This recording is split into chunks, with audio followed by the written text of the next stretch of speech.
Good morning, Coach. How are you?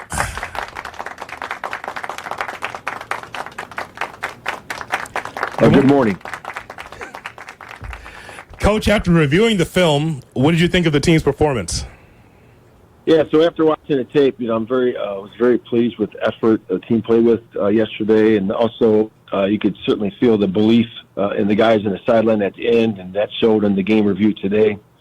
We continue to do some really good things, and go as a football team. We just finish these games off, and that's just, as a whole football team, offense, defense, and kicking. I thought the players and the coaching staff worked extremely hard and are staying connected all through last week, and we have to do that again this week on a short week.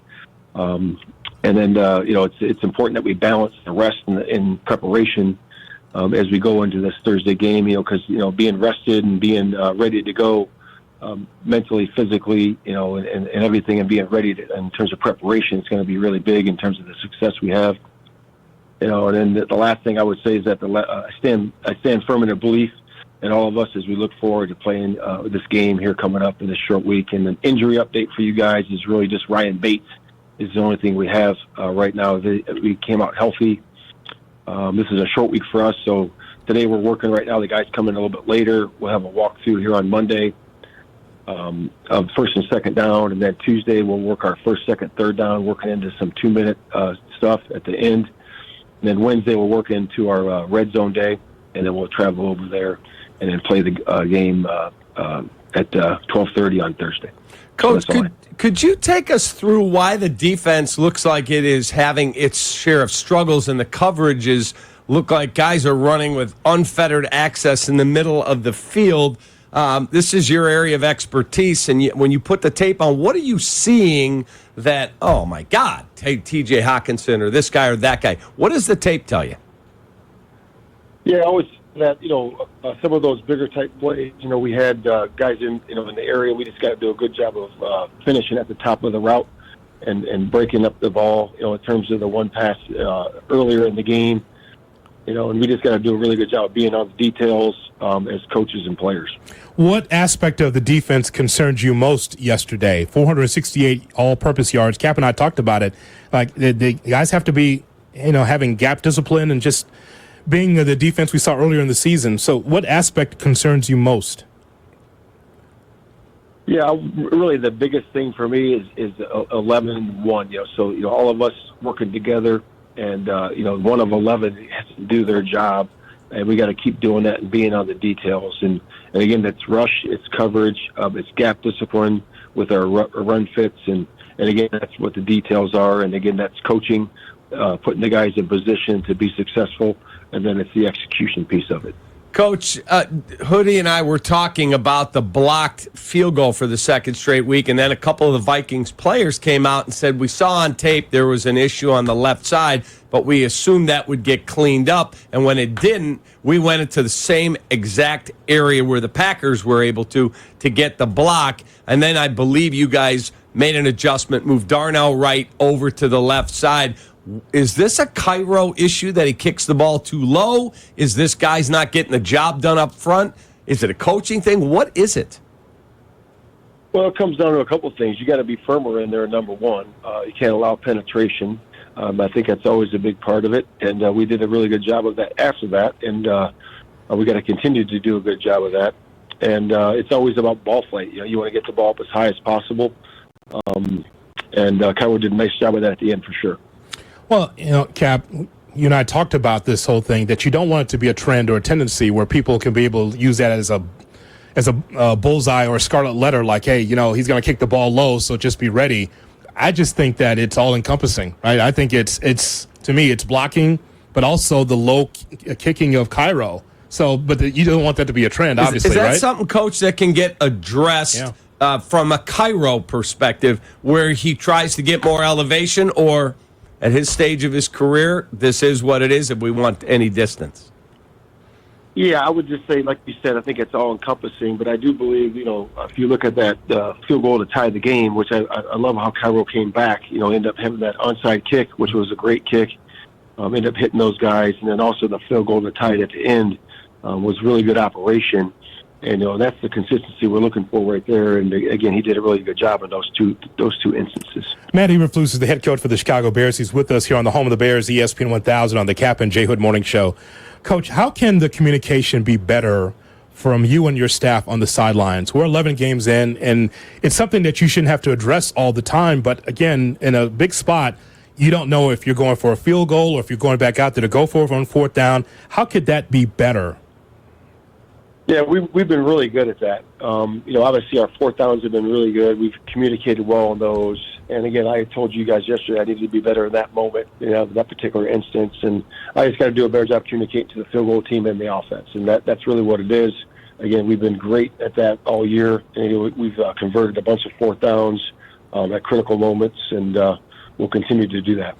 Tell me if this statement is correct, Cap, because we discussed how, as coaches, you want to be able to be 2 or 3 plays ahead in your head. Correct. Is that works? Is that how that works for you, Coach? In which you see the play in front of you, but you know that there's a tendency that can go one way or the other. How far along are plays in your head to say, hey, if it doesn't go this way, we have to go in this direction? Yeah, that varies. I think it varies because situations change. You can't. I don't think you can put like, hey, you're 1, 2, or 3 plays ahead. You'd like to be as far ahead as you can. But sometimes it changes based on what happens on the previous play. So it's important that you communicate well and, during the course of the game. And I feel we've done that very well during the course of the year. Like I said, I need to do a better job at that in one instance.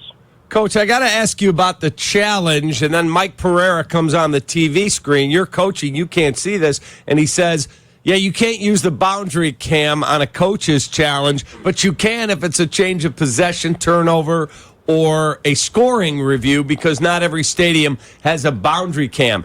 A, were you aware of that? Because I certainly wasn't. And B, would that have played into your decision to challenge, because we haven't been able to be successful on a challenge this year? Yeah, certainly we look at a couple things when we challenge. And again, I am aware of that in terms of the boundary camera, but I do believe that, there's other cameras that we could use. And the reason I use that was because it's either because of points, it's either because of the ball, or it's because of the instance yesterday. It was the explosive play. I mean, that was a huge explosive play of 69 yards, and I wanted to make sure that they were taking a look at it. And the league's done a very good job of replay assist during the course of this year, more and more, and that's going to continue to grow, the replay assist. But again, I knew I had to throw the flag there because that was an explosive play and a big play in the game. Coach, we know that. Go ahead. Actually, pleased with the way the defense, rose up to the occasion there, did a nice job of stopping those guys and having them kick a field goal. Coach, we know the success of the Lions this season, and that's the next opponent on Thanksgiving. What stands out most about the Lions that concern you?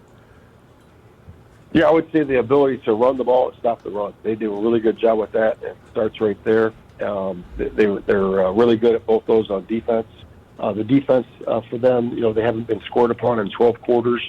They really use the run game well in terms of offense, and they're explosive on offense. They're obviously top in a lot of categories, and so they can really lean on one way or the other in terms of leaning on the run or leaning on the pass, and they've done that through the course of the year. And they're a hot team right now, right? So we're going to have a big challenge ahead of us, and our guys are excited about that challenge, and we're excited about going into that environment and putting our best foot forward. Coach, Caleb had an excellent day. I thought Jacksonville was maybe his best game of the season, and yesterday, with the exception of a bad sack in overtime, he was incredible. 340 yards passing, sets the Bears' rookie yardage record in passing. The throw to DeAndre Swift was just, I was just left shaking my head going, I can't believe we've got that guy. Why? First talk about him, but then why is the offense in 2 weeks under Thomas Brown look so different? Yeah, he really did a nice job of preparing during the course of this week. And, really understanding the mindset, in terms of the game plan, in terms of it's going to be a pressure team. They're going to give you various looks. You have to be quick with the ball, get the ball out when it's there. And if it's not the pressure, then you can go through your progressions. And he did a really nice job of that all week. And then obviously during the game. And then the off schedule throws were, like you said, with the one to Swift was pretty amazing. And then, some of those fourth down, makes that he made, in terms of throwing the roam there. He scrambled for one. So just a lot of good things in terms of what he's done, in terms of his preparation, in terms of his communication, in terms of, being on the same page with the receivers.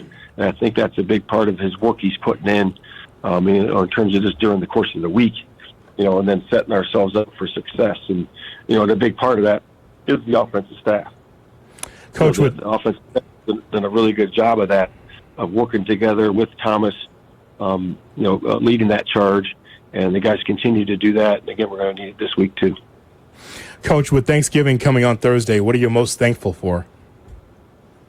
I'm most thankful for really the health of my family, the health of myself. Being able to blessed to get up every single day, and to lead this football team, and that's what I'm most thankful for. Coach, have a great Thanksgiving, and good luck. To be a Yeoman Challenge on Thursday. Yep. All right. Thanks, guys.